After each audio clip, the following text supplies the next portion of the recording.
Hello friends, എന്തൊക്കെയുണ്ട്? സുഖമാണല്ലോ എല്ലാവർക്കും. ഇപ്പം നമുക്കിന്നൊരു വെജിറ്റബിൾ പുലാവ് തയ്യാറാക്കാം. അതിനാദ്യം ഒരു കുക്കർ അടുപ്പത്ത് വെച്ചു. അതിനകത്തേക്ക് 1 സ്പൂൺ വെളിച്ചെണ്ണ, 1 സ്പൂൺ നെയ്യ് ചേർത്തു. അത് നന്നായി ചൂടായി വരുമ്പം അതിനകത്തേക്ക് സ്പൈസസ് ഇട്ടു. സ്പൈസസ് ഇട്ടതിന് ശേഷം നമ്മൾ 1 സവാളയും 2-3 പച്ചമുളകും ചേർത്തു. അത് നന്നായി വഴറ്റിയതിന് ശേഷം നന്നായി വഴറ്റി വരുമ്പോൾ നമ്മൾ അതിനകത്തേക്ക് വെജിറ്റബിൾ ആഡ് ചെയ്യും. അപ്പോൾ വെജിറ്റബിൾ എന്തെല്ലാമെന്ന് വെച്ചാൽ കുറച്ച് ഗ്രീൻ പീസ്, കുറച്ച് 1 ക്യാരറ്റ്, 1 ഉരുളക്കിഴങ്ങ്, കുറച്ച് ബീൻസ്, ഇതെല്ലാം കൂടെ നമ്മൾ കട്ട് ചെയ്ത് വെച്ചിട്ടുണ്ടായിരുന്നു.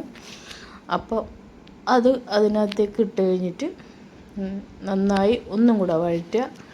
നന്നായി വഴറ്റിയതിന് ശേഷം ഈ വെജിറ്റബിളെല്ലാം ഇട്ടതിന് ശേഷം നന്നായി വഴറ്റിയതിന് ശേഷം നമുക്ക് ഇഞ്ചി വെളുത്തുള്ളി പേസ്റ്റ്, അതിൻ്റെ കൂടെ പുതിനയിലയും മല്ലിച്ചപ്പും കൂടെ അരച്ചിട്ട് അതിനകത്തേക്ക് ചേർക്കണം.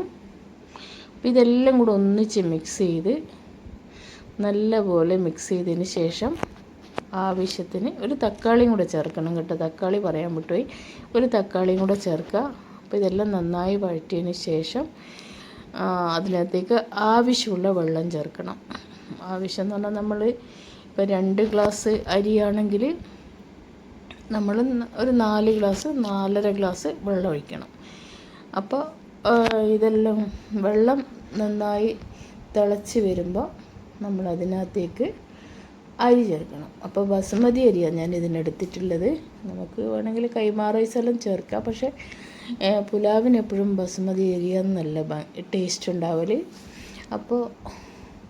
അപ്പോൾ ഞാൻ ബസുമതി അരിയാണ് എടുത്തിട്ടുള്ളത്. അപ്പോൾ ഞാൻ 1.5 ഗ്ലാസ് അരിയാണ് എടുത്തത്. 1.5 ഗ്ലാസ്സിൽ ഞാൻ ഏകദേശം 3-3.5 ഗ്ലാസ് വെള്ളം ചേർത്തിട്ടുണ്ടായിരുന്നു. അപ്പോൾ ഈ അരിയും കൂടെ ഇട്ട് നന്നായി മിക്സ് ചെയ്തിട്ട് കുക്കറിൽ ഒറ്റ വിസിൽ വന്നിട്ട് കംപ്ലീറ്റ് ആവി പോകുന്നത് വരെ നമ്മൾ തൊടാൻ പാടില്ല. കംപ്ലീറ്റ് ആവി ഒറ്റ വിസിലും അതിനകത്ത് ബാക്കി ചൂടിന് അത് വെന്ത് കിട്ടും. നമ്മൾ പെട്ടെന്ന് വിസിൽ കളഞ്ഞിട്ട് എടുത്തു കഴിഞ്ഞാൽ ചോറ് വേവില്ല. അപ്പോൾ അങ്ങനെ നല്ല രീതിയിൽ ചോറ് വെന്ത് കിട്ടിയിട്ടുണ്ട്.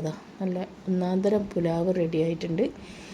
അപ്പോൾ അതിൻ്റെ കൂടെ നല്ല സാലഡ്, തക്കാളി, ഉള്ളിയും ചേർത്തിട്ട് തക്കാളി, ഉള്ളി, പച്ചമുളക്, കറിവേപ്പില, ഉപ്പ് ഇത് നന്നായി ചേർത്ത് ഞെരടിയെടുത്ത് അതിനകത്ത് കുറച്ച് തൈരും ചേർത്ത നല്ല സാലഡായി.